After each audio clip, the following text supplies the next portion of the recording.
President Biden's agenda is on the brink of a catastrophic failure, and it could nuke his entire presidency. The so-called uniter-in-chief struggling to unite his own party in order to pass a massive $3.5 trillion tax and grab scheme that's going to fundamentally transform the entire country for decades. Biden and Bernie Sanders are trying to pass this massive spending plan, but moderates are saying, hey, let's pump the brakes. And White House Press Secretary Jen Psaki is doing her best to say everything is just fine. Our objective here is to work towards unity, work towards an agreement. That's in process. We're not there yet, but we're working on it. Well, I would tell you that I think there's a fair number of people who might consider themselves quite progressive in this administration. The role the president is playing is working to get 50 votes in the Senate. That's a role it sounds like they're happy to have him play. We'll see. The day is young. I'll just keep saying that. That's the theme of the day.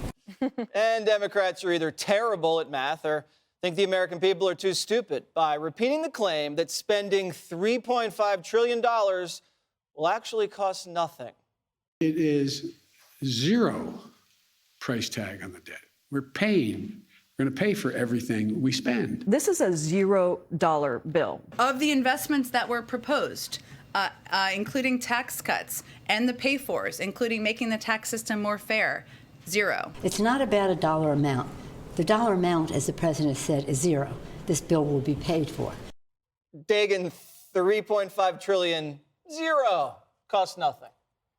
Yeah, everything's free. They are bad at math.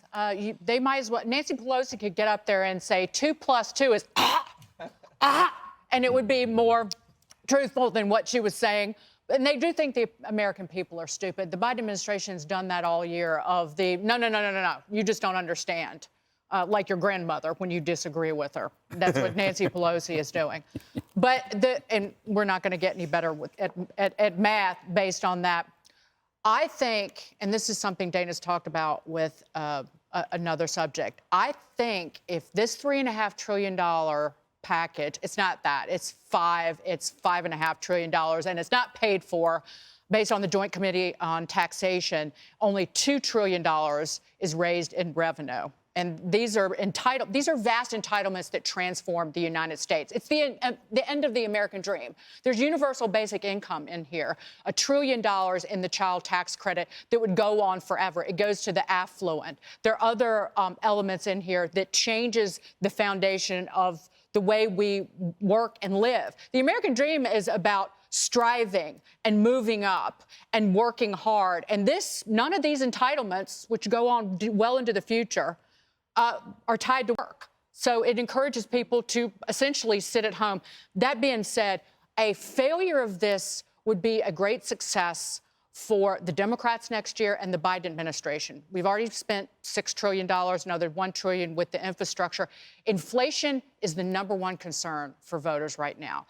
82% are very concerned about it. They are very concerned about inflation. That's more than coronavirus, Afghanistan, unemployment, you name it. If this dies, it helps keep inflation in check.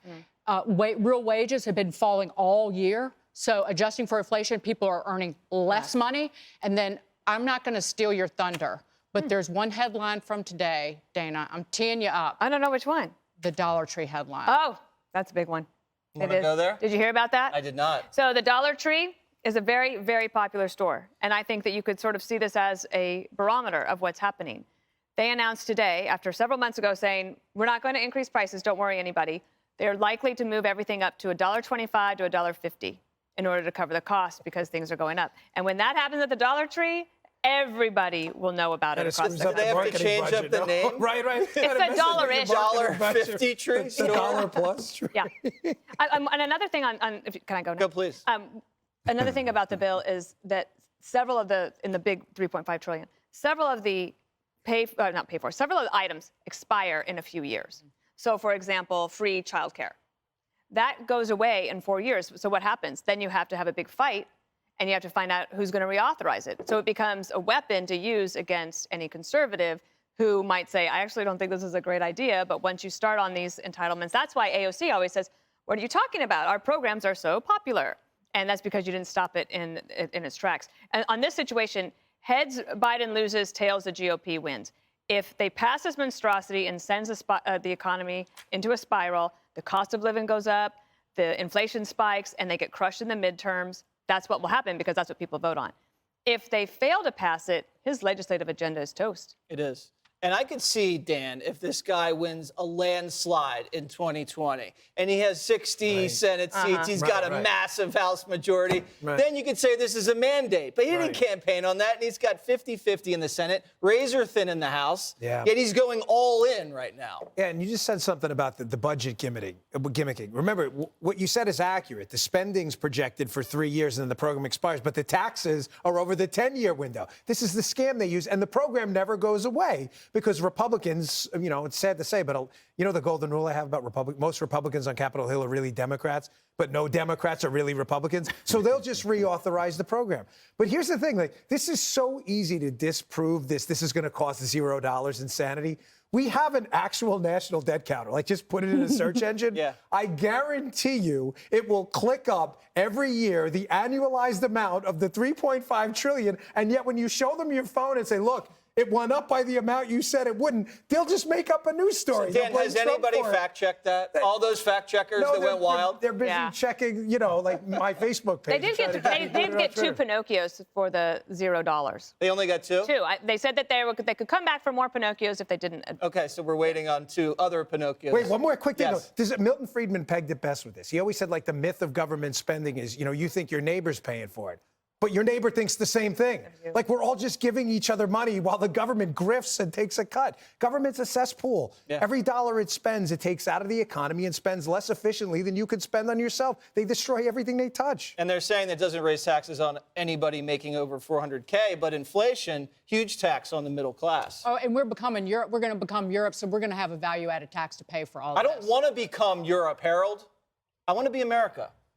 Why can't we just be ourselves? I resemble your Why statement. are you trying to change us so much? It's good to be back at the table and see some things haven't changed. Yes. What I would say is that there's a lot right here, and I think there's probably a little wrong. Supply chain challenges are also driving up costs as well. My family business down in Memphis, in the funeral home business, we're having problems getting caskets because of the issues in China. But I don't disagree with you. Certainly some of these pressures are driving up prices. President Biden, like a lot of presidents, President Bush, the big tax cuts, I was in Congress when those tax cuts passed. They had to be renewed also, and they were renewed under President Obama. People didn't think they would be, but they were renewed. I think it's good to let some of these things expire in Congress because you force Congress to then go back before the people and litigate it. Now, I'm not for the $3.5 trillion. I think it's too big.